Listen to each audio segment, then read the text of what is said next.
This call may be monitored and recorded for quality assurance. This job would be great if it wasn't for the fucking customers. We're always this stupid. It is you take lessons. Just calm down. Oh, fuck you! You can't handle the truth. This call may be monitored and recorded for quality assurance. In other words, be nice, asshole. Talk about this trick. Oh, Lord. Welcome to another episode of Qasincucumber, the podcast where we point and laugh at stupid companies, customers, and coworkers alike. I'm Lara Mack. And I'm Tanya Edwards. Okay, so we're going to do, I don't even want to call this a deep dive. This is just probably an extended rant.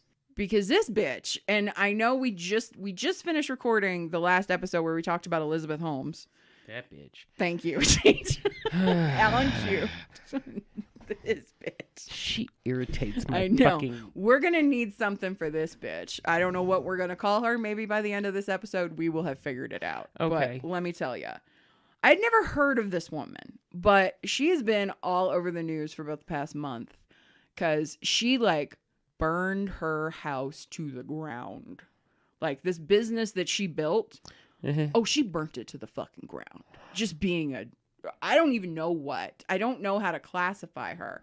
But I saw the story and I went back and started looking at her at previous things that people were criticizing her for, because she's been an author, and you will probably recognize her because you, like me, love Target. And you can't go to Target in the past few years without having seen these books. They're fucking everywhere. So this is the cover of one. Huh. The other one that was even more whoa. This was the one that I saw that I was like, oh, I've seen that book.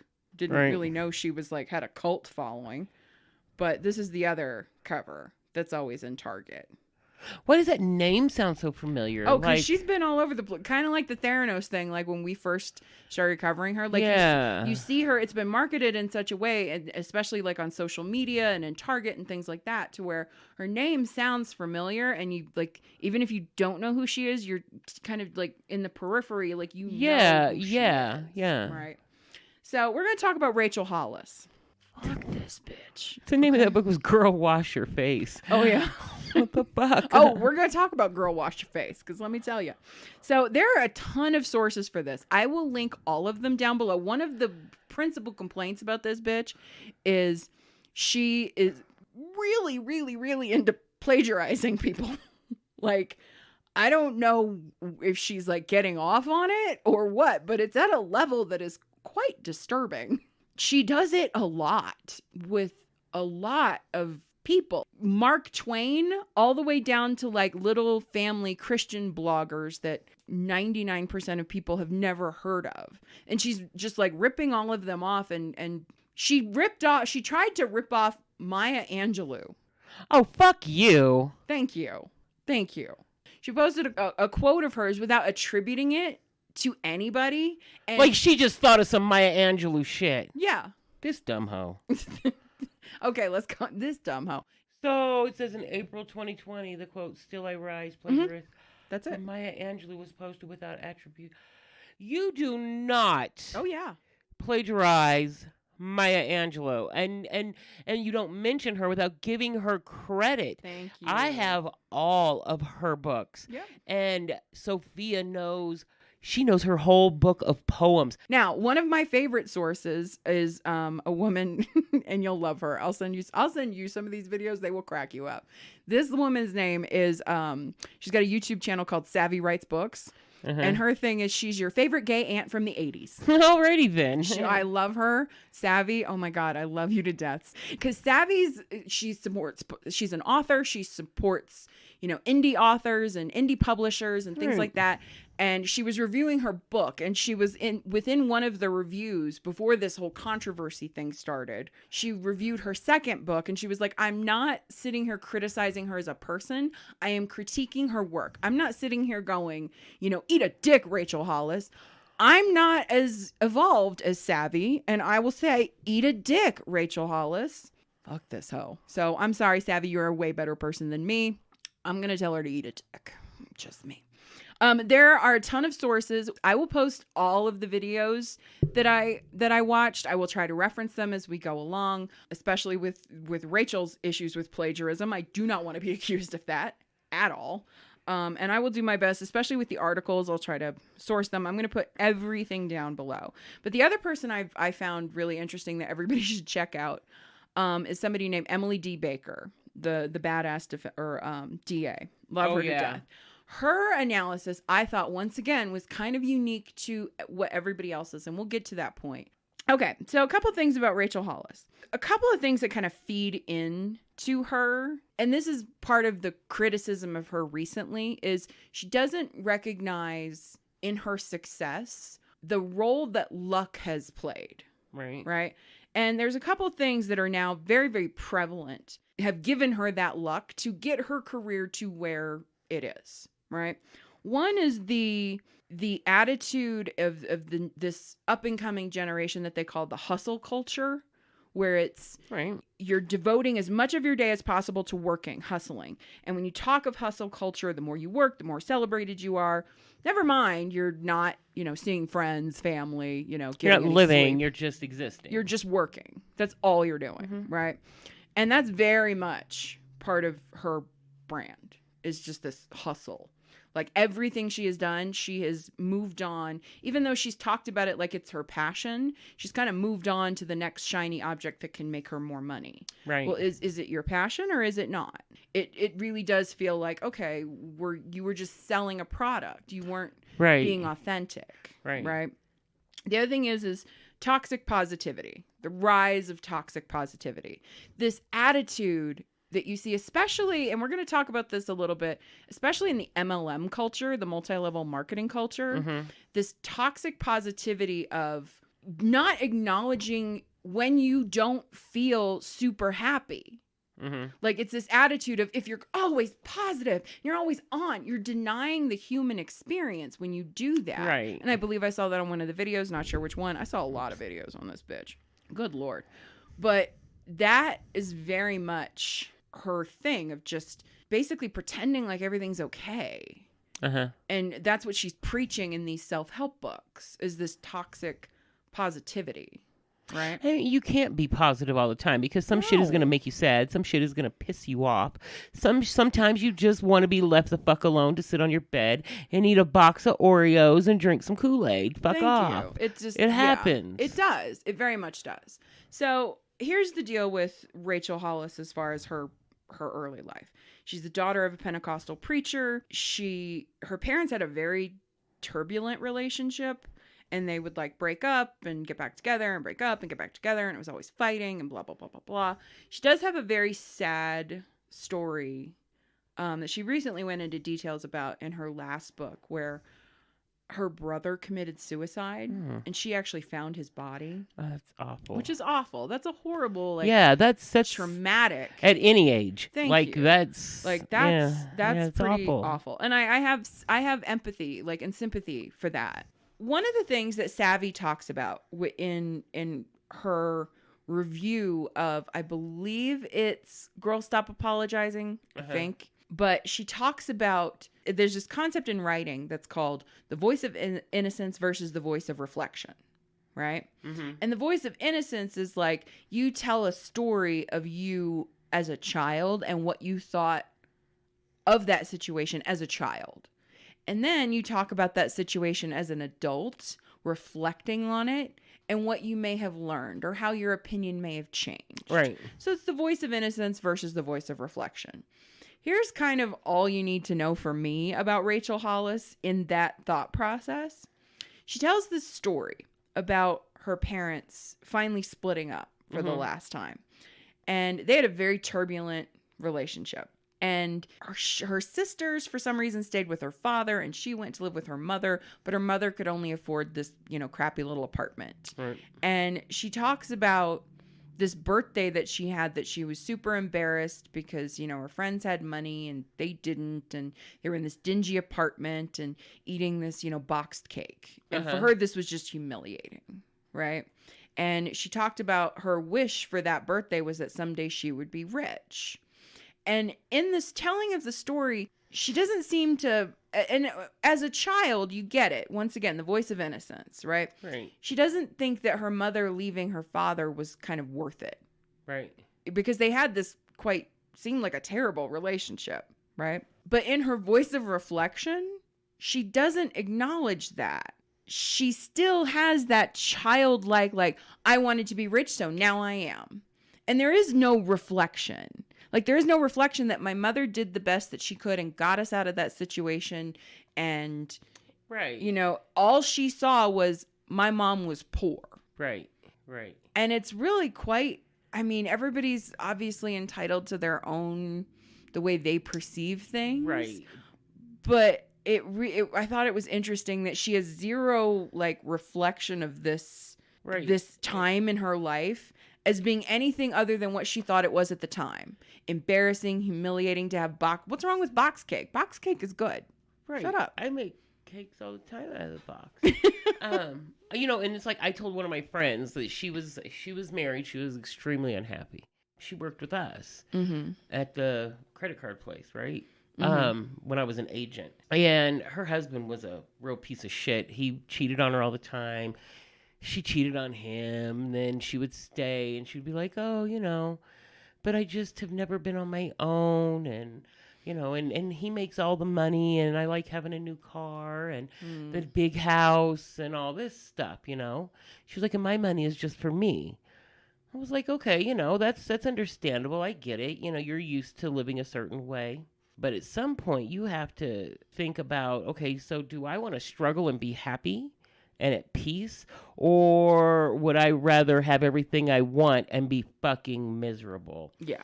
Like, and that sounds like a decision that her mother had to make. And it's a sucky decision. It's a hard decision to make. But in the end, you do what you think is right. To have your kids look back on it and be embarrassed, right? I don't know. Right. It just kind of speaks to the shallowness of her in general. Right. She eventually moves out to LA and she gets an internship at Miramax. Okay. Right, which was like Harvey Weinstein. Yeah. Harvey and Bob Weinstein. Right. Ugh. Yeah, I know. She moves out to LA and she's like 18 years old or 19, and she gets this job with Miramax and she meets this guy named Dave Hollis. And they go to dinner. And basically in her first book that was called Girl Wash Your Face, the whole first part of the book talking about her relationship with Dave was really disturbing. She's 19. He is 26. Okay. Right? Now, he is an executive at Disney.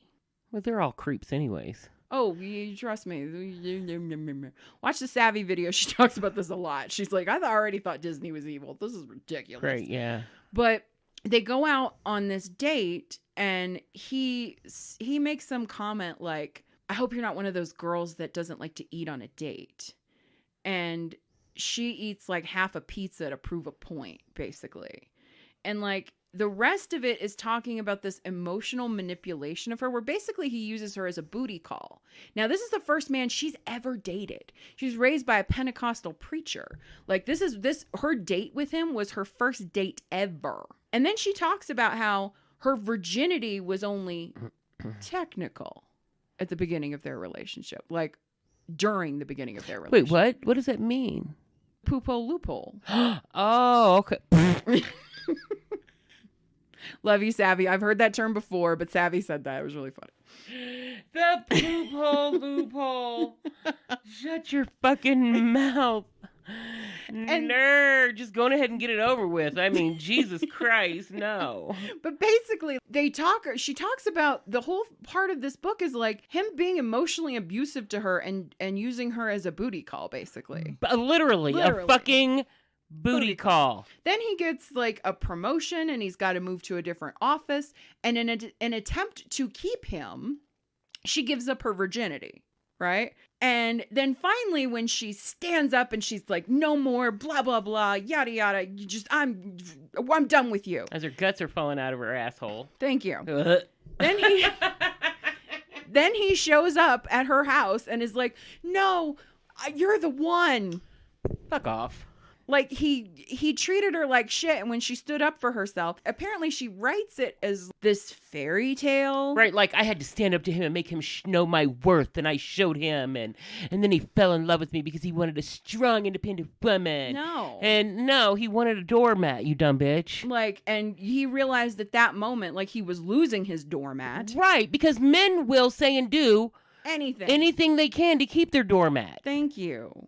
Like, I mean, women do it too. It was just sad, but the way that she put it, it was just like, okay. Fucking weirdo. So the two of them get married. She starts a party planning business, like an event planning business, right? Now, this is really where the complete lack of acknowledgement of the role that luck plays in where you end up in life comes in.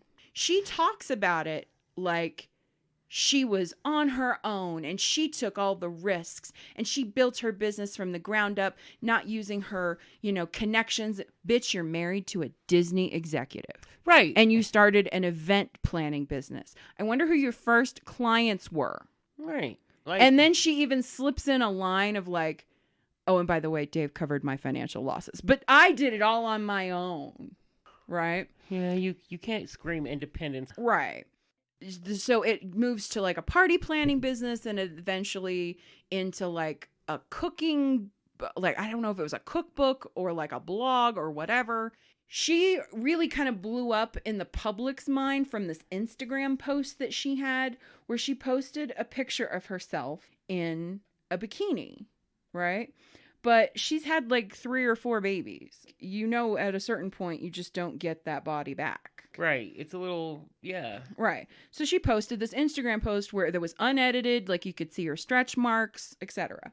And this was the caption. And this is really what took her kind of into the Instagram influencer space.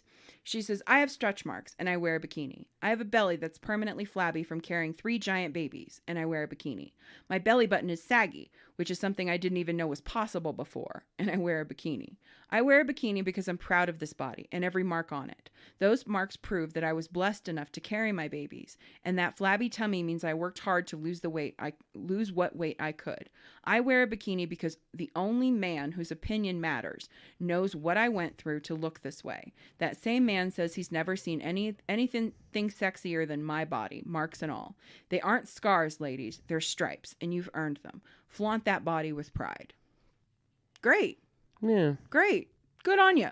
People loved her, right? So she gets into then the books come out, right? And she gets into this self-help space. And then eventually she writes this book, Girl Wash Your Face, which is her first like self-help. Exactly. You should not give any advice to anyone. Bitch, I wouldn't let you watch a llama, much less give Thank you. anybody any but let me tell advice. you, women they loved her. Yeah. So here, this is a review of the Girl Wash Your Face book. And the website was thefrickingoodlife.com. And I'll put the link in the description. And she says, in Girl Wash Your Face, she has an entire chapter where she talks about being involved in an emotionally abusive relationship. As someone who's been through a similar situation, my heart hurts for her and anyone else who has gone through any kind of abuse, no matter how seemingly small. At the end of the chapter, I cheered her on as she finally broke up with her abuser. I ached for her as she cried because I know how difficult getting out of that situation can be. But then there was a knock on her door and, spoiler alert, her future husband stood outside that door. It was the same man, the exact man she had been talking about for this entire chapter. Frustration can't even begin to explain how I feel about this chapter. While I understand there may be some need to tell this story at some point in time during her business and career, the way the story was told was inappropriate and irresponsible. As someone who sets herself up to support and empower women, I don't understand how she could write a part of her story in a romantic way with a fairy tale ending. Remember, she ends up with her abuser. Right. Let me reiterate, getting her out of those situations is hard no matter how seemingly insignificant the abuse. They call it the cycle of abuse for a reason, and the way that the chapter was written practically gives women permission to stay in their abusive relationships or just break it off for a few days because that will quote unquote fix it.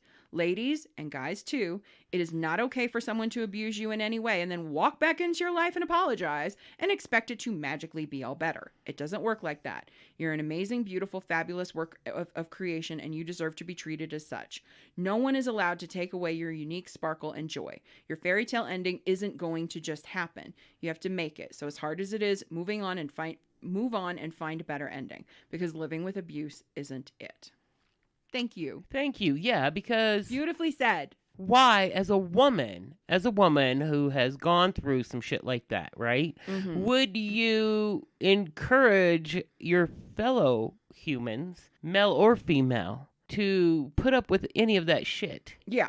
And to think it's all going to turn out roses and unicorns and shit, because it doesn't. Right. You know, come on. No. Now, this is where George and I have been laughing for like 2 or 3 days, literally, over this, because this shit was fucking funny. And girl, wash your face. I'm gonna play you a little part of the Savvy video, because Savvy puts it way better than I could, and George and I kind of took what she said and ran with it a little bit. We were like, show me on the doll. Right. Remember I said, we're the bad man. That's what I said. Like, oh, just wait. Like, oh my God. This is the girl that's like your favorite gay aunt from the 80s. She's adorable. She's cute. She is freaking adorable. I love her to death. So, the body shaming that she does in Girl Wash Your Face. Oh. This is next level. Like, you're fat, fuck you. That's her attitude. Like that in general. I'll choke you with your own hair, bitch. I really don't fucking care. With your own extensions that you spend more on than a car. Right. Okay. Come on. Work with me. Just, yeah, whatever. I saw your picture with your buggy eyes and your black eyebrows and your blonde extensions. Mm-hmm. You look a hot, boiled up mess. Oh, yeah.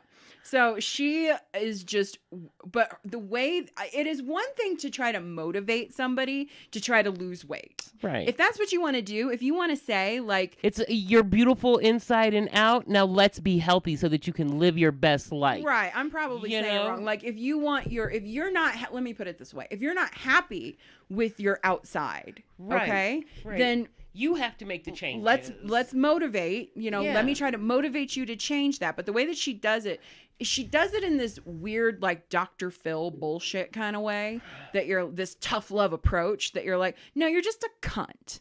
Okay. And yes, I will say that word. You're just a cunt. Well, Dr. All right? Phil's a fucking hack, so really. Okay. So let's talk about Pam. Pam? She uses this hypothetical Pam in this story. Oh, God. What if a friend from work was constantly starting something new?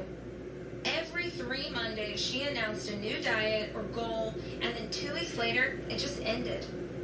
What if you called her on it, like, hey, Pam, I thought you were doing Whole30. It's kind of rude. Meanwhile, Pam is sitting in the break room eating a meat lover's pizza and telling you that she was doing Whole30. Why do you care? And even though it made her feel great, 2 weeks into the program, her son had a birthday party, and she couldn't resist the cake, and then figured there was no point. She Now deserves she's cake. gained back the pounds she lost, plus a few extra.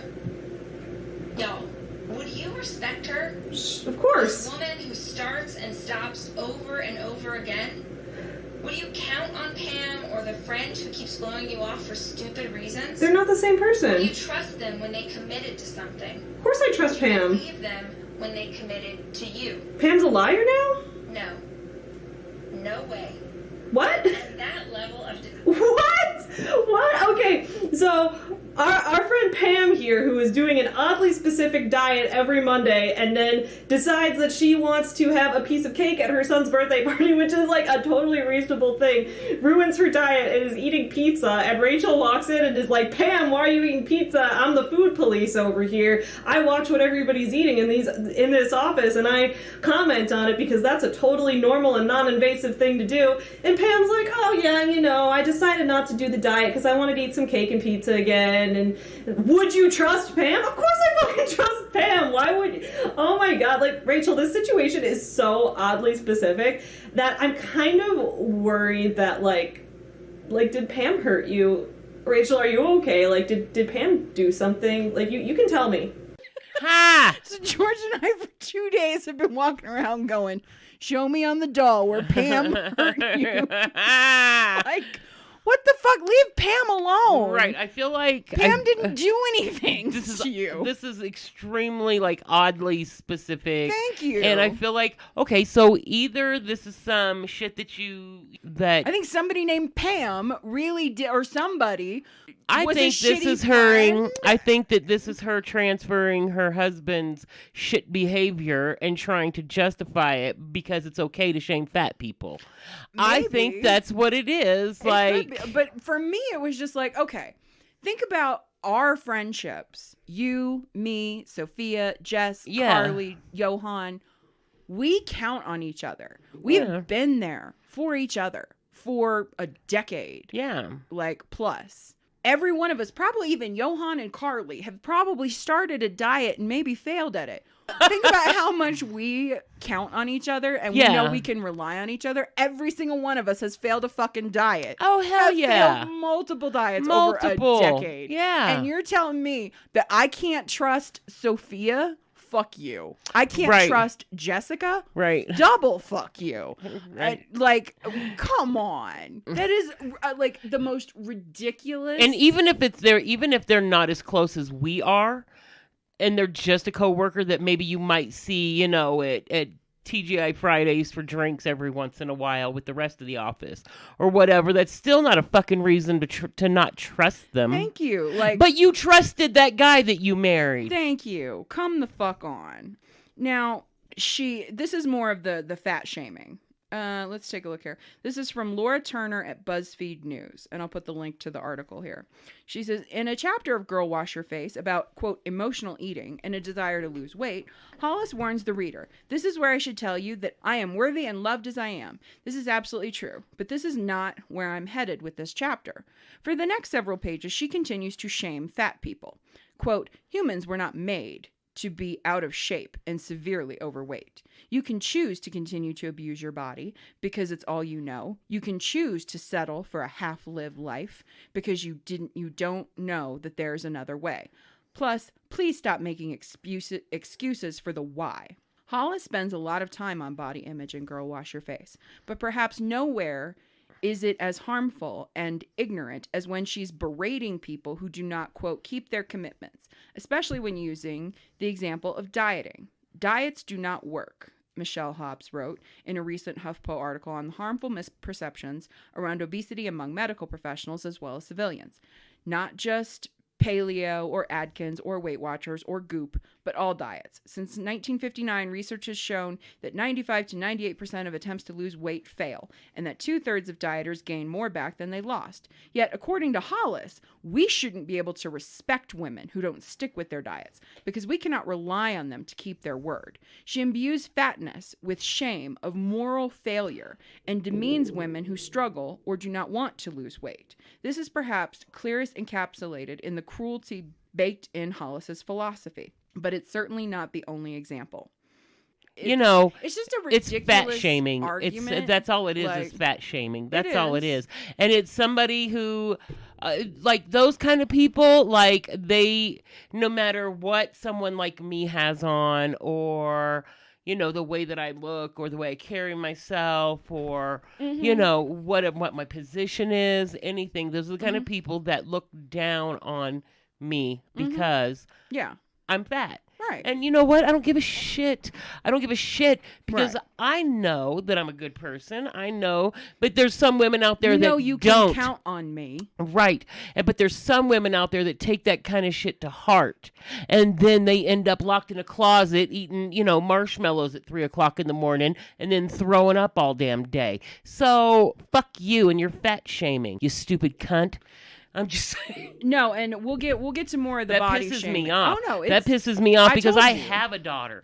I have a daughter. So let's jump ahead and we'll talk about her next book. We're doing this out of order. Sorry, y'all. Like I said, it's not really a deep dive. It's more of just an extended fucking rant about this hoe. This stupid Okay. hoe. So in her next book, in Girl Stop Apologizing, she talks about body image. Now, the way she's describing her body post-baby is very relatable. Now, we'll pause here and we'll talk about her whole, #relatable thing. What's interesting to me, especially about what's come out recently, is how hard in each of these books she is clearly trying to be relatable. Let's put a pin in that. We'll get back to it. But in the meantime, so here's how she describes her breasts after having children. She says, after the baby was born, the milk came in, and those lovely B cups became E cups. No, that's not a typo. That's a cup size. E, as in elephant, as in enormous, as in yowza. Okay? And that's normal because every fucking E woman is does a double that. D. Right. You just said that about women. Like, think about Sophia. Right. Her she is healthy. She is not fat, and she has large breasts. So to sit here and be like, E as in elephant, as in enormous. Yeah. Right. Bitch. And that's something that Sophia deals with the shame from, not shame, but like she feels like she has to cover up more because of people like that who judge her. Mm-hmm. A lady came into the salon and Sophia had on like a little scoop neck shirt. It was like almost square and it kind of went down, but she just respectful. Right. And she had on some cute little clothes and everything. And you could see her cleavage. And the lady said, you probably smoke marijuana. Oh, Lord. What do you... And then started talking about the way that she was dressed. And that means that she smokes marijuana. And this is when Sophia had her box braids in that were like down to her ass. Mm-hmm. And Sophia was like, no. I don't do any drugs. And the lady was like, I'm sure.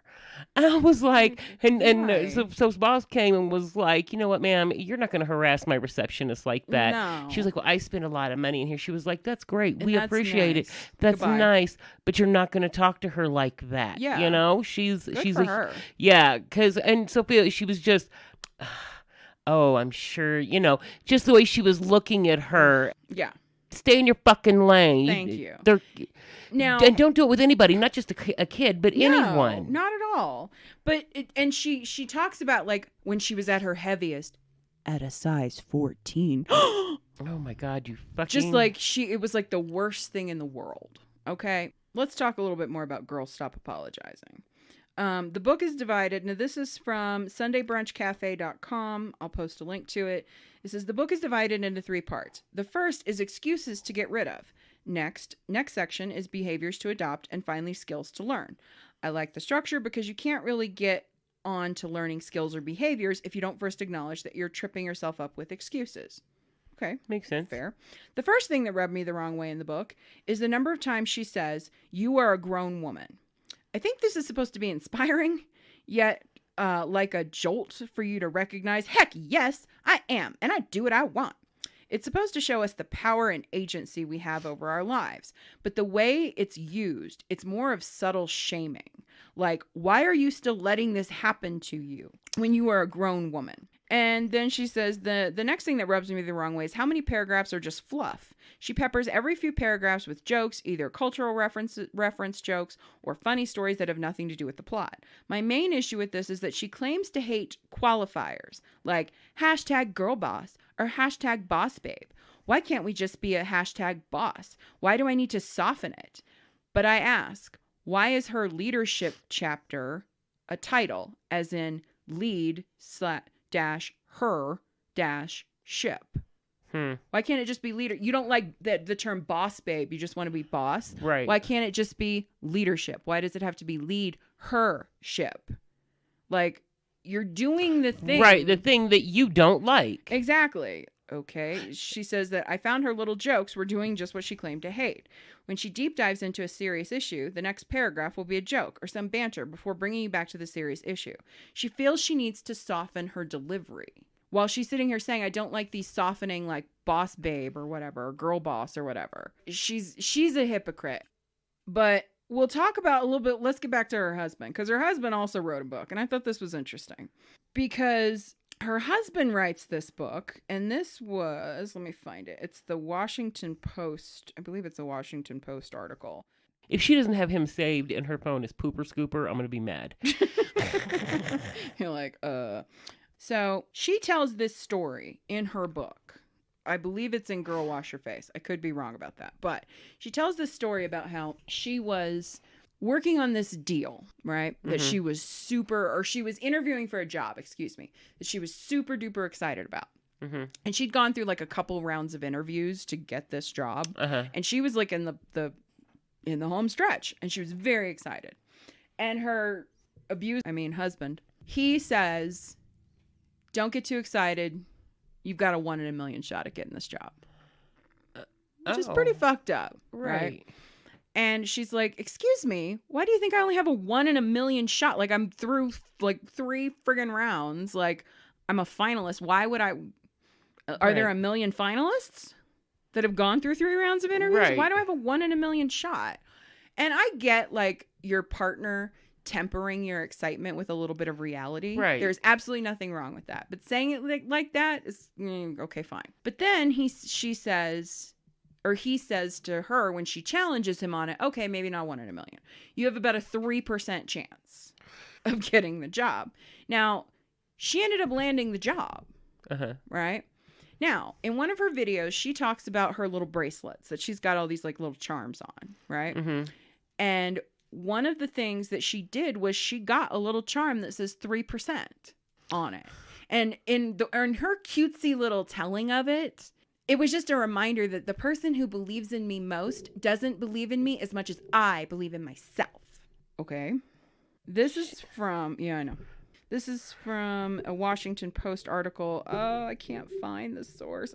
There it is. This is by Mark. I'm going to butcher your name, sir. Athidicus. Sorry. From the Washington Post. And I'll post the link here. Because he wrote a book called Get Out of Your Own Way, which is the title of multiple self-help books. But once again, plagiarism just doesn't seem to bother these people. The way he tells the story is she told him she was pursuing a lucrative deal for her company. Dave scoffed. There's a 3% chance that'll happen, he told her. Months later, Rachel presented him with a, quote, gift you got me, a bracelet with a charm reading 3% stamped on it. She had landed the deal. And then another part of this article. So they got married. He was a high-ranking Disney executive and eventually became the president of worldwide theatrical distribution for Disney. Oh. It's like an 8-figure-a-year job. Right. Like, minimum. Allegedly, I'm assuming. She likes to pretend this never happened. Not the marriage, not his job, and not all the benefits this job got her. She pushes that she just works really hard, and she got all the shit she did. And got all the shit that she has, basically. She even did, quote, jokes in one of her books about this. She writes part of it as if she was Kim Kardashian or George W. Bush, basically saying, so I became friends with Paris Hilton, and then I got into all these celebrity circles. Then I got a show on E! And made a ton of money developing marketing products. Then Kanye asked me to be his wife. Oh, wait, that's not me. That's Kim Kardashian. I didn't get where I got because I had a sex tape or dated famous people. No, you fucked a Disney executive and started an event planning business for celebrities. Right. Like, how do you think you got those celebrities? Because they wouldn't talk to me. Thank you. Hey, let me make your kid a cake. Fuck off. Nothing is wrong with taking advantage of opportunities that present themselves. But she's selling it to other women as just by working hard. Right. You can get this too. This is the other part of this article. It says, every chapter, and this is a review of his book, every chapter of Get Out of Your Own Way closes with a takeaway section headlined, Things That Helped Me. At first, this seems like an act of modesty, an acknowledgement that what worked for him won't necessarily work for you. But ultimately, it's narcissistic, a way for him to tell stories about his, quote, ongoing growth and, quote, fulfillment, the mountains he climbed, the revenue targets he hit, and frame it as actionable advice. Success in Hollisville isn't becoming a better person who's more engaged with the world. It's craven careerism. It's admiration and money. Here's the part about the bracelet. It's running your flaws through a sparkly Instagram filter. It's thinking that you're improving when spite dangles off of your wife's wrist. Well, damn. Because it is. It's spite. It's spite. It is just straight up. This is not healthy, right? No. But here's what I think's funny, because his book came out before the divorce. This is a paragraph in his book. I find it to be rather ironic, considering what happened. Quote, I filtered other people's relational feedback based on their track records. Have you ever been in a situation where the person giving you relationship advice couldn't themselves hold one down? In the same way, I wouldn't come to someone who was totally out of shape for advice on working out. The idea of giving weight to the opinions of someone who isn't excelling in their relationship is ridiculous. Plenty of people have tried to tell us the best way Rachel and I should be doing our marriage. If those voices come from people who are killing it in their own relationship, their thoughts are welcome. But if the feedback you're getting is coming from someone who can't keep a steady relationship, you best filter out their feedback as it does not come from a credible source. Thank you, Dave Hollis, for telling us that we should throw your book away. Because didn't they have a whole summer camp for people or some shit, some sort of getaway? Yeah. They had podcasts. Yeah. They had couples retreats. Yeah, that's what it was. A retreat, not a summer camp. Same difference. Same thing. For grown-ups. Right.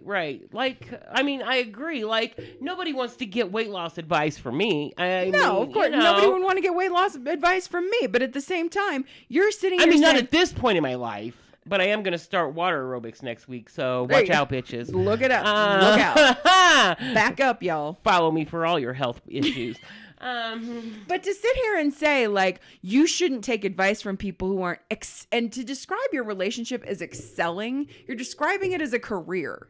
Right. You don't excel in a relationship. I don't have it on my resume. Like, I excel at my relationship. But the fact that that's how he describes it right. is weird. Well, they're both fucking weird. Don't do that. That's gonna... They're both fucking they are weird. But Because... But it's just funny to me that he writes this book and says that. And this is a book about giving you advice. And then he gets divorced. Like, you basically just let us know that you know you are a scam. He knows he does. He's just as much of a piece of shit. Right. Just my opinion. Right. He's just a quieter piece of shit. Yeah. Yeah. He's the silent but deadly. Mm-hmm. Well, she's a full-on fart. She's a full-on shart. A shart. Okay. Yes. She's a shart and he's a silent but deadly. Yeah. There we go. Oh my God. Now, in her first few books, she talks about like going to therapy. Right? Like, if you're having issues, go to therapy. Right. Right? Okay, fine. And then what's interesting is she gets into, and this is where it gets a little wonky. She gets into the motivational speaker circuit, basically. But who is she a motivational speaker for? Cults. AKA MLMs. Multi-level marketers. Right. These people that are, it's a pyramid scheme. It just is. I will say it. An MLM is a pyramid scheme. If you are being asked to buy product, okay, to own your own business, and then you can't sell and you're recruiting your competition, that's not a business. You trying to get people to sign up under you, you're recruiting your competition who have to buy the product that then you can't turn around and sell because now you've oversaturated the market because you recruited all your competition. Right. Like MLMs, they don't make like the top like 3 or 4% make money. And some of these videos that I watched on the whole Rachel Hollis thing were showing videos of MLMers who the way they talk about it as two different things, but in the same way, which is weird. So in one breath, they're like, you make your own hours and you're your own boss and you own your own company and blah, blah, blah, blah, blah, right? And you can sit by the pool and, work by the pool rather than having to be in a 9 to 5 and yada, yada. Well, here's the problem. Then in the next breath, they're talking about how they're working so hard that one lady was like, my hair was falling out. My eyes went bad. I lost all my friends and relationships because I was constantly working. Yeah, I'm sitting by a pool, but I'm staring at my phone trying to get my next deal in place. That's not... Yeah. That's... No. So she becomes this big deal on the MLM circuit. She takes a lot of money from these companies to be their keynote speaker. And what sucks about all this, Rachel Hollis is actually a great motivational speaker. She is, I'm going to say this, she's very #relatable, Okay. Mm-hmm. And she works very hard to be relatable in these stories that she tells. Right. Okay? It's her image. Right. She's also a very good writer. She's very funny. She does stuff that actually makes you laugh in her books. Mm-hmm. Like, she's a good writer. But the reason MLMs love people like her and promoting this whole toxic positivity thing is, and some of these speeches that she gave, like that are online, are just so incredibly sad. Because it is like you're watching a Scientology convention. Oh, Jesus. Where she's like, are there people here that you've lost friends and loved ones because you're here, because you are involved with this company? Don't listen to them. They just don't want to see you happy. They're just jealous. It's your okay, so now you're doing cult mentality. You're isolating people from their friends, from their family, and saying, no. Just because they think it's wrong, they're just jealous. It's the same thing like fucking Scientology does with like they're just not enlightened. Right, yeah, exactly. So she takes all this money, and it's this toxic positivity once again, like you know, you're never sad and you choose your mood. Yeah. But if there are times when you are not, if you when are you're just sad, unfucking fit. Remember Right. I told you some days unfit. I'm unfit. There's nothing wrong with that. That's emotions are not wrong. Right. Like, and Emily D. Baker talks about that a lot. Like, emotions are not wrong. They're just not. So to push this, and she pushed this a lot. Okay. Now, let's talk about the downfall, where she is just blown up her brand, her business, everything. Uh-huh. This hoe. Holy crap. Oh, Lord. So first thing she did, she's now put out another book, right? That just came out in September, that she claimed she wrote during the pandemic. I don't know if y'all know how hard it is or how long getting a book out takes. You're telling me you wrote this book from March, okay, and it was out in September. So one of my favorite authors just passed away, Eric Jerome Dickey. Right. And he was finishing up a book while he was sick. And it did not come out until 3 or 4 months after he had already passed. Yeah. That's how long it takes. So, but here's what's interesting about this book. There's a couple things. Number one, to me, and this is my opinion, this book is straight up predatory. It just is. Oh. Period. Okay. She's been brainwashed, and it all started with her husband. Oh, her ex-husband. Oh, okay. Okay. Now, during the course of their whole, like, you know, self-help image guru building, they started podcasts. They also did this couples weekend. Like, we're going to teach you how to be like us. Right? Oh, no thanks. Been there, done that. They're not licensed therapists. Okay. But they're having a couples retreat weekend that you had to spend $2,000 for. And that's just for the weekend. That's not for your hotel. It's not for your food. That's not for anything. That's just to be there. Okay. And they took all this money. And it's like, come, we'll show you how to be like us, even though we're not licensed therapists and we don't know what's going on in your relationship. But honestly, the way that it was broken down, it really was like an extended meet and greet. Right. That you got for $2,000 to, oh my God, I get to meet Rachel Hollis and this Dave abuser. Whatever. It's just weird, right? So in June or July, so last year, she says she wrote it during the pandemic. She talks about in the book, she glazes over it. During the editing of this book, we decided to get divorced. Okay, fine. Now, one of the stories she tells in one of the MLM conferences, she's like, do you ever see those people, like people that you know that are on Facebook and Instagram just talking constantly about how much they're in love and they love and my boo and blah, blah, blah. And then they get divorced. She's like, don't you feel like, so you had people spend $2,000. Now, she says in the book, we'd been considering divorce for years. So you basically just admitted to scamming these people. Uh-huh. For their money dollars because you're a greedy bitch. Now, the reason I find the book predatory is it's called Didn't See That Coming. How to put I guess the tagline is something like how to put your life together when your life falls apart. People right now are desperate. Right. In a fucking pandemic. And she's talking about how this book will just change your life and make you, everything great again. And if you pre-order it, you get a 16-page workbook that will fix your fucking problems. Bitch. This hoe. The other thing about the book, though, is she doesn't give any actual advice on how to put your life Just a bunch of jumbled up stories and it's a bunch of jokes bullshit. And a workbook. It's a bunch of bullshit. That I could probably buy at the fucking dollar store. Get the fuck out of here, ho. Then it gets better. That was step 1 in like the downfall, the divorce, right? Everybody was like, well, wait, we've been listening to your ass. Right, so am I going to get a divorce too? Like, okay. You know what? So this, let me just say, this is why I don't take a lot of celebrity, like air quotes, face value at all. No. Like, I'm not going to, be like, oh, look at Kim Kardashian West waist. I need to get her waist trainer. Or I need to use Kylie Jenner's lip stuff. Or I need to, I don't. Well, it's one of the other criticisms about her is they talk about, I think Laura Turner, from BuzzFeed is the one who coined this phrase. She called it curated imperfection. Where basically you're saying like you're running this, oh, look how messy my hair is, blah, blah, blah. And you're showing people this snapshot of like, look how crazy messy our lives are, but we're getting through it. And you're running your... It really is just a quick picture of your husband and you before he runs out to go fuck his secretary. Right. And you go, sit in your bathtub and drink wine. Thank you. So...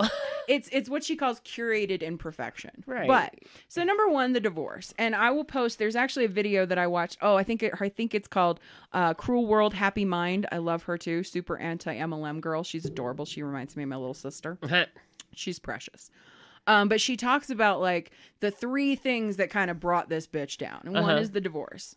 One of the other things is now that she can't, and it doesn't look like, even with the vaccine and even with anything else, it doesn't look like some of these things are going to be having big conferences anymore. Right. She bitch slapped all MLMs. Like she was like, don't be stupid. If you have to invest money into into a business, like you can do those things without doing that. What are you doing? What are you, stupid? So all these women that are going out buying like, Shakeology or what is the one? I want to say it's Monet, but they actually say Manat.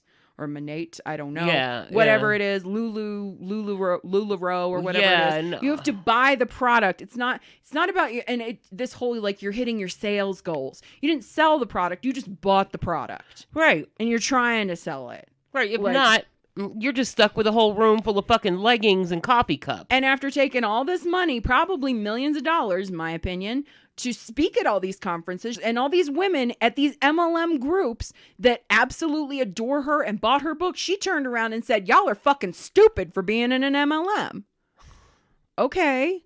So why did we spend money? Thanks for spending $30 more to buy my book, you dumb hoes. Thank you. The book. She might have just like knocked on their door and thrown toilet water in all of their faces. Really? Not that I don't disagree with that message, because I think MLMs are pyramid schemes. But you took their money, you hyped them up, you got them involved, you told them to stick with it, and then you turned around and were like, let me kick you in the junk. Like, what? This hoe is really, she got some balls. Oh, now we're going to talk about the final thing. This is what got my fucking dander up. And let me tell y'all before we get there about my mother. Miss May. Miss May is the cutest ever. Miss May is the cutest ever. I love you, Mommy, if you're listening to this, because you probably are. My mom totally fucked her back. She can't even walk. It's ridiculous. It's so bad. Oh, so she's probably listening to Doing this. all that damn gymnastics. And... Yep, that's Miss May. Yeah. All that tantric sex. Yeah. Which is really gross to say about my mom. Girl. Okay. Miss May. My mom is going to smack me for saying that. I love you, Mommy. Okay. My mom stayed home with my sister and I until we were both in school. And that was what she really wanted to do. And they made the sacrifices, making no money in the army. Right, yeah. So that she could stay home with us. And she did. She stayed home with us until we both got in school. And as soon as we got in school, which is when we were on Fort Irwin in California, she immediately went and applied to be a housekeeper for base temporary housing on Fort Irwin. And every time we moved after that, she was just able to go to the new Hell yeah, posts you can, yeah. housing and become a housekeeper. Now, eventually, when we landed here in Colorado, my mother worked her butt off. She became a housekeeper again. And eventually, by the time she retired, she was the hotel manager. Right. She was the housekeeping manager. She was the maintenance manager. She managed that. My mother cleaned and worked. And as a manager, when they had to cut staff and they were short, she would go and she would clean with them. And let's pause here. We'll get back to this. Let's talk about the dog thing. So she also got a dog during quarantine that was to seemed to be to cope with her divorce, I guess. With her utter stupidity. Right. Don't bring a dog into that. Right. And then she ended up having to rehome it. Now, I know a lot of people were very upset with this. I will be 1,000% honest. I'm sorry if you want to come for me, but I had to rehome a dog. And it was the most gut-wrenching, heartbreaking, horrible decision. So with Tank, we had our bulldog that we got after we got married. We already had Bender. We got Tank. Tank was my baby. I loved that dog. Before I had children, he was my baby. Yeah. And he was very used to being the baby of the home. And we had TJ, and all hell broke loose because now all of a sudden Tank wasn't the baby. And the issue, and I've talked about this on the show before, but the issue was that I would be holding TJ, sitting on the couch holding TJ, and Tank would run up and step on TJ, getting up in my face, trying to get me to pet him when I was trying to take care of TJ. And then Bender, who was incredibly protective of TJ, would snap at him, get away from him. Yeah. So it was like he was going to hurt the baby or he was going to get hurt. We brought a trainer into the home because I was like, we can hopefully, and he was destroying the house. He was peeing on everything. He was eating the furniture. It was a nightmare. We brought a trainer in and the trainer was like, look, I usually try to work with people before I suggest rehoming, but I'm going to suggest that you rehome him. And here's why. English Bulldogs are one of the most stubborn breeds. He is 5 years old at this point. Okay. He has been the baby in this house for way too long. And I am afraid that either your child is going to get hurt or the dog is going to get hurt because the other dog is going to attack him. And it was beyond heartbreaking. He was my baby and I loved him and it was horrible. And everybody that says if you're not going to be if you're not going to love it forever and try to work with a trainer and blah, blah, blah, that was not it. I was in a really difficult situation. Yeah. And that dog was my baby. And I made sure to find him a home that had older children where they were done having children and he would be the center of attention because that is what he needed. Right. And sometimes you can't do it. But my point is my situation of rehoming Tank is very different from this situation where she brought a dog in the middle of a crisis situation in her life and quite frankly in the world that she wasn't prepared to deal with. And then she had to rehome it. That's fucked up. Right. Okay. It's a fucked up thing to do. But I don't want to sit here as a hypocrite and be like, I can't believe she rehomed her dog. I think different situations though. It's different situations. You didn't get the dog and then be like, oh no, this is just too much work for me. No, you had a brand new baby and the dog was and the fact that we had the trainer, it was the same trainer that we brought in when we got Bender, who trained Bender, but the trainer was just like, I love you guys, but honestly this is not gonna and I'm worried. He was concerned about the health and safety of my child and the health of the dog. Quite frankly, I could deal with him tearing up my couch and everything else I could figure that out.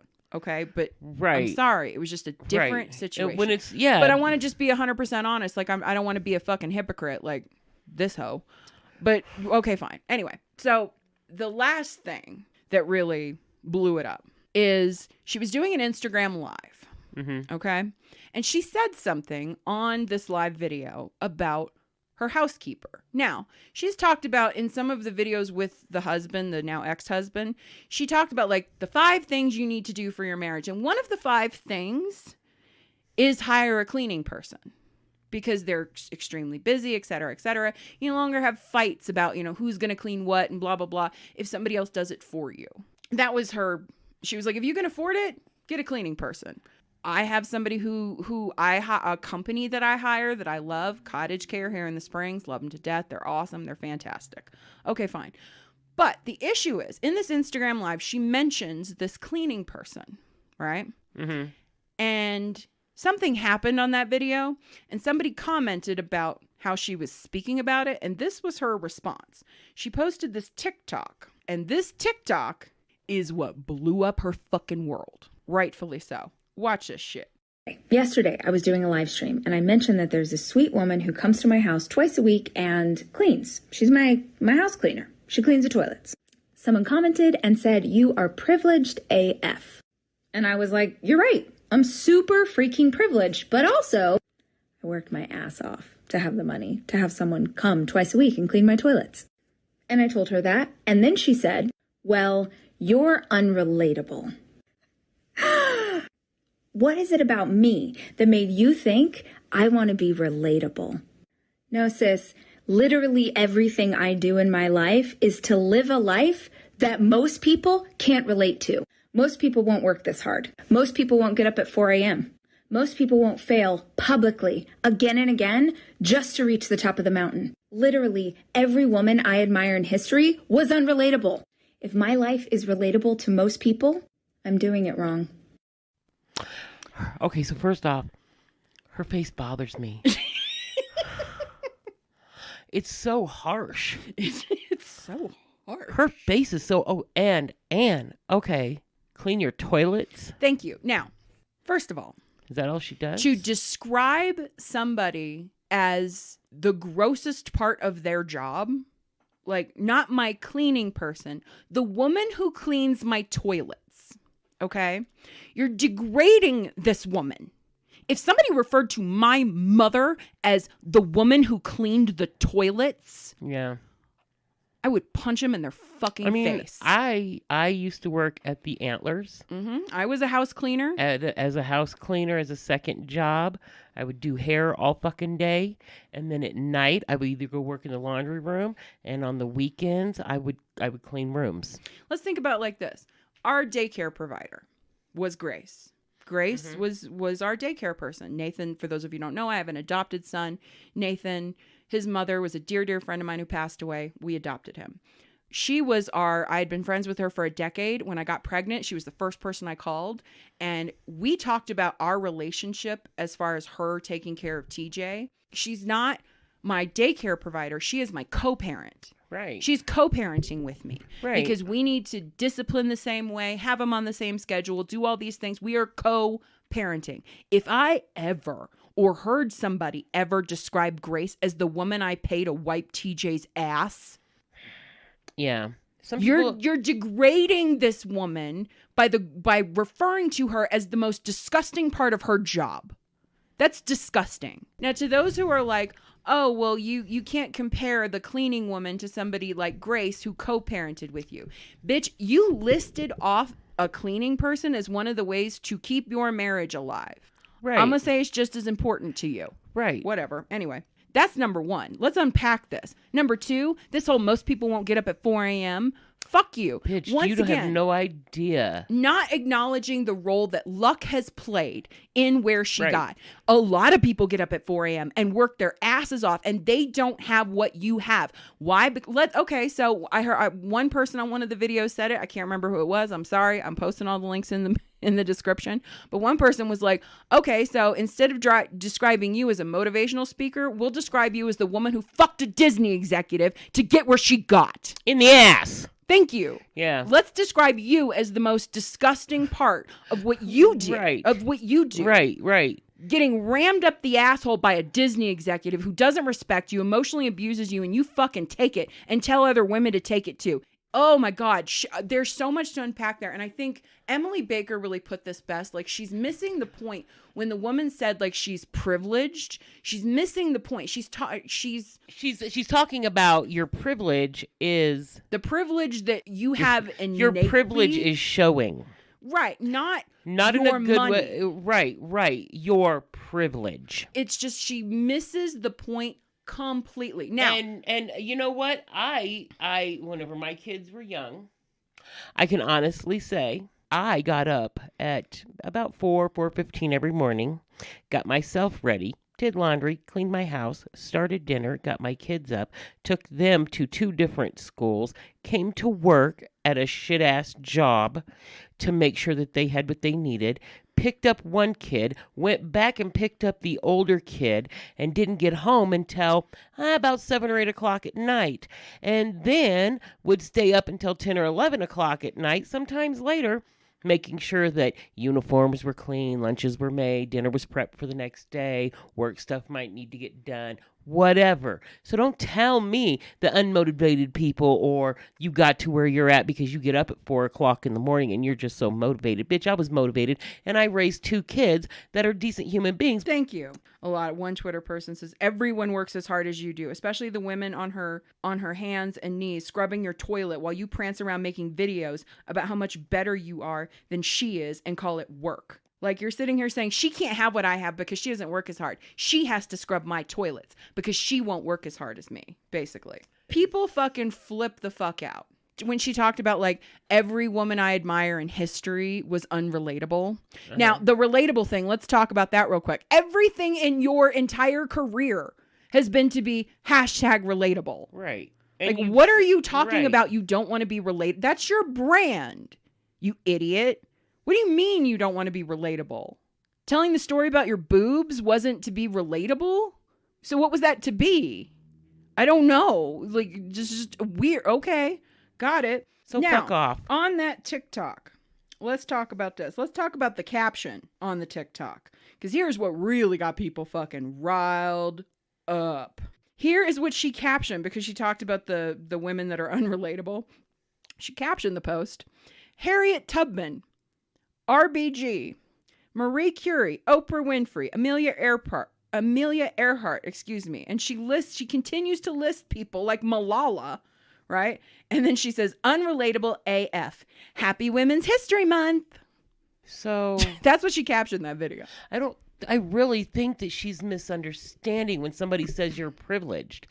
She is. But I think she's she doesn't understand that all of her actions, all of her sneakiness, all of her underhanded, backhanded compliments, all of that have created this so-called privilege or empire or whatever the fuck, not because she's just so dedicated, but because she fucked the right person at the right time. Right. Absolutely. And that's the it's not who you know, it's who you blow, bitch. Exactly. Like that's what exactly what it is. People lose their goddamn mind. And she let it be, she kind of let it sit there. Now, she tends to do this a lot. She blames her team. When she posted the Maya Angelou quote, her immediate reaction was, oh, my team posted that and they didn't attribute it to her. Sorry. So she writes this first apology. There are a couple. And this is kind of broken up, but she says, I'm sure it would make my brand more likable and certainly more relatable if I act like I achieve all these things through hard work and organization, which you do. But that's bullshit. You don't have to have a clean house or help with your kids or a business with 25 employees. But if you see those things in my life and wonder how I got there, I want you to know that it's a group effort. Then stop. If it's a group effort, okay, to believe because I mentioned them, I'm comparing myself to those people is ludicrous. Do I aspire to be as brave, as fierce, to live my life on my own terms and hopefully inspire you could never other be. Women? Thank you. And hopefully inspire other women to do the same? Hell yes. But I cannot now or ever compare myself to those women, and I don't want to. I don't want to try and be the next fill in the blank. I just like to be the first me. That is where things started, but because I still haven't learned, I didn't, once again, this is you not taking responsibility. You want to sit here and be a boss babe, but she fucking throws her team under the bus. I don't know why anybody works for this bitch. That was where things started, but because I still haven't learned, I didn't respond to these things on Friday when I heard that people were upset. I listened to my team instead of my gut. I listened when they told me not to respond and to let it blow over. I listened when they said they would monitor the situation, which meant monitor comments. I woke up this morning to find that certain comments had been muted on my post because people were bitching that she was deleting like the negative comments. Certain comments had been muted on my post, including some by Rachel Cargill, I think is her name, and Lovey, who are both women I admire so much. And if they want to tell me and the world that I've fucked up with something, we should all listen. So that was her first apology. And people were like, bitch, that's not an apology. So she blamed it on her team, right? Right. But she has a chapter in one of her books called Lead Her Ship. Mm-hmm. So where's your leadership skills at? Mm-hmm. You just, yeah. So then she deleted that one and she wrote another one, which was, I'm not going to do this perfectly, but I'm going to speak from the heart. I'm so deeply sorry for the things I said in my recent posts and the hurt I've caused in the past few days. And honestly, it just feels like, I feel like this bitch is going to be back. Like right now, people are like, fuck, between the MLM thing. You pissed off the MLMers who were in a cult. And guess what? It's just like Scientology. They're going to come after your ass. Yeah. Right? And they have. Right? So you pissed off the MLMers. You pissed off the dog lovers. You pissed off every woman who works like housekeepers, call center people, right, retail workers, construction. Like you pissed off everybody. I may not have like a lady to come in and clean my house or somebody to watch my kids when they were younger, or I don't have a fancy husband or ex-husband, or I have stretch marks and whatever, I may not be living your best life, but I'm living my best life. And until you can hold your head up high and go through the things that us normal people go through, we don't care how relatable you try to be or how relatable you think you are. It really doesn't do us any good or make any difference to us, because really at the end of the day, we're the ones paying our bills. Yeah. We're the ones working honestly, making an honest living for what we have. Therefore, we appreciate it a whole lot more. Yeah. You're basically running a scam and taking advantage of people and making women, of all people, women, people in general, but mostly women, feel bad about themselves when, as women, all those women that you named off that you think are your role models and women you look up to are disgusted with you. They would not give you the fucking time of day, and they make it a practice to lift up other women. Right. Like she used to preach to go to therapy. Now it's spend $17.95 on my book and pre-order it so you get my 16-page workbook that's going to fix all your fucking problems. Thank you. That's a quote from Emily D. Baker. I'm paraphrasing, but still. So you get a coloring book with your little bullshit pamphlet. Fuck off. Nobody. No, you're not a licensed therapist. Right. Okay. You already tried to sell that bullshit with your marriage. Okay. Right. Like they were going to fix their marriage in a weekend when you were literally actively, according to your own words, were actively considering divorce. She's scamming people, and she turned around and bit the hand that fed her. Right. She found her niche. She made it a scam. She made some money. And now that she's trying to change gears or maybe switch it up so that she's more relatable to the common folk. Now it's coming back to all bite her in the ass. Yeah, because now she just decided to be like, I'm so rich because I work so hard, and fuck the little people who have to clean my toilets. And then she realized those little people who have to clean your toilets are the people who buy your books. You dumb bitch. Yeah, and your face is alarming. Idiot. Her face is alarming. Her face is alarming. And yes, we're mean. Alarming. And yes, I don't really care. You referred to my mother as the woman who cleans your toilets. Guess what? I'm going to call you an ugly ass hoe bag. Right. Like I said, I got my dander up this week listening to this book. I was fired up. And then you wouldn't trust me and Laura because we can't stick to a fucking diet. But you know what I can stick to? My hand to your face. So... I just and this is all our opinion, but Jesus, it really is shocking the level of fame that she had and the people that were behind her and how she turned around and in a matter of a couple of months just completely destroyed it. And she's quiet right now, and I have a feeling this is gonna be one of those things where she's gonna come back and be reinvented to see if she can rebuild her brand. I think it's coming. I think it'll come. Fuck her in the ear. I'm a she's already been fucked in the ass, so we gotta try something else. I mean, I don't have nothing against butt fucking, but if that's how you got your mans, yeah, then don't sit around and act like you really have done you've gone above and beyond to create something out of nothing, because you didn't. You took the shit you were dealt, and you used your butthole to get an event planning business started. Right, and that makes you just as trashy as Kim Kardashian to me. Thank you. Like, why is... So Kim Kardashian did it in public and you did it in private, and somehow you're better than she is. Right, but I'm sure she didn't get her ass busted open by Disney, so let's... Just by E. just by E.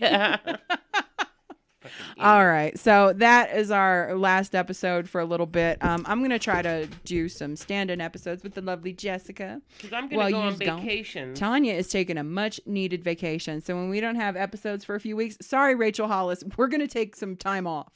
I know. You have stressed me the fuck out with your weirdness. I know that you're going to say you can't trust us because we're taking some much needed time off. Right. Sorry. But we're taking some time off. So keep those stories coming at I got to go up to Blackhawk so I can find me a man so that I can, I don't know, maybe hustle my way into Do you think they sell the Disney execs at the Disney store? You can just go pick one up.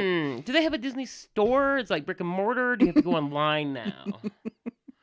Can I... Is there like an underground trading of Can I Disney use my exec points? Husbands? Oh my God. Fuck her. All right. So until next time, I'm Lara Mack. And I'm Tanya Edwards. Love your faces. Smooches. Like what you hear? Rate, review, and subscribe on iTunes or your favorite podcasting platform. And follow us on our Facebook page by searching Q as in Cucumber. Don't forget to check out our other show, hosted by me and Jessica James, called The Parent Memoirs. And we want to hear from you. Share your stories by emailing us at qasincucumber@yahoo.com, and you might just hear your stories on a future episode. Love your faces. This call may be monitored and recorded for quality assurance.